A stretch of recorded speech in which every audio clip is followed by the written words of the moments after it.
बाद उनके जो पुत्र श्री राजा परीक्षित थे उन्होंने राज्य की बागडोर संभाली और उनके राज्य में धर्म चरम सीमा पर था। किसी भी तरह का कहीं अन्याय नहीं होता था। लोगों को बहुत ही घमंड था उन पे, यहाँ तक कि जो ऋषि मुनि थे वो भी राजा पर बहुत ही घमंड करते थे।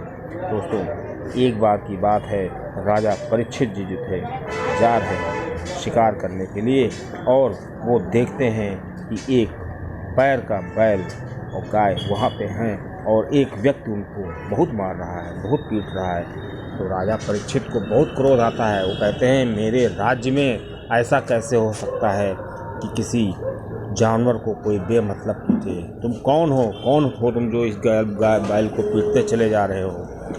तो उसको समझने में देर न लगी राजा को कि ये एक पैर का जो है बैल ये धर्म का प्रतीक है और गाय जो होती है वो धरती माँ का प्रतीक होती है और जो ये पीट रहा है वो ज़रूर कलयुग होगा। और दोस्तों, उस कलयुग ने बताया कि मैं कलयुग हूँ और मेरा पदार्पण आपके राज्य में हो चुका है। तो राजा उससे कहते हैं, तुम भाग जाओ मेरे राज्य से, तुम्हारे लिए मेरे पास कोई जगह नहीं है। तो कलयुग कहता है, मैं कहाँ जाऊँ, हर जगह तो आप ही का राज्य है।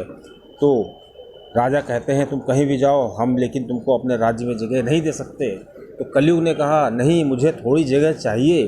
तो राजा उससे कहते हैं, ठीक है, मैं तुम्हें 4 जगह देता हूँ जहाँ मदिरा का सेवन होता हो, जहाँ पे पर स्त्री गमन होता हो, जहाँ पर मांस मदिरा का सेवन होता हो और जहाँ हिंसा होती हो, तुम वहाँ पर रह सकते हो।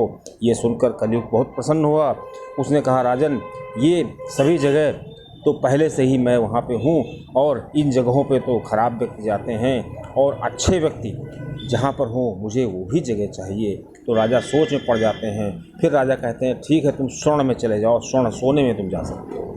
अब दोस्तों, जो कलयुग था उसको उसके मन की मुराद मिल गई। राजा सोने का मुकुट ही पहने हुए थे। अब जैसे ही राजा ने कहा तुम स्वर्ण में जा सकते हो, तुरंत वो राजा के स्वर्ण मुकुट में आ गया, वहाँ पे बैठ गया। और राजा जैसे ही आगे चले उनकी बुद्धि भ्रष्ट हो गई और जैसे ही वो वहाँ पे आगे बढ़े उनको प्यास लगी। उन्होंने देखा कि एक आश्रम है, वहाँ पे एक ऋषि तपस्या कर रहे हैं। उन्होंने ऋषि से कहा, हे ऋषि, मुझे पानी की प्यास लगी है। चूँकि ऋषि तपस्या में मग्न थे, उन्होंने बिल्कुल ध्यान नहीं दिया। राजा ने फिर कहा, फिर भी उन्होंने ध्यान नहीं दिया क्योंकि राजा के सर पे कलयुग सवार था। तो राजा ने सोचा, ये घमंड के मारे मुझसे मेरी बात का जवाब नहीं दे रहे हैं। तुरंत राजा को शैतानी सूझी। उन्होंने बगल में ही मरा हुआ सर्प पड़ा हुआ था, उसको ऋषि के ऊपर डाल दिया और वहाँ से चले गए।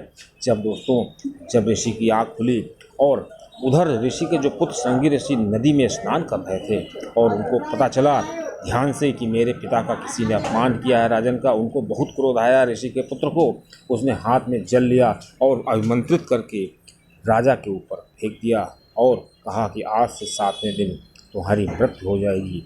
अब दोस्तों, जब ये चीज़ ऋषि जी को पता चली जो तपस्या कर रहे थे, जिन पे सांप डाला गया था, उन्होंने कहा अपने पुत्र से कि तुमने बहुत ही घोर अनर्थ कर दिया है।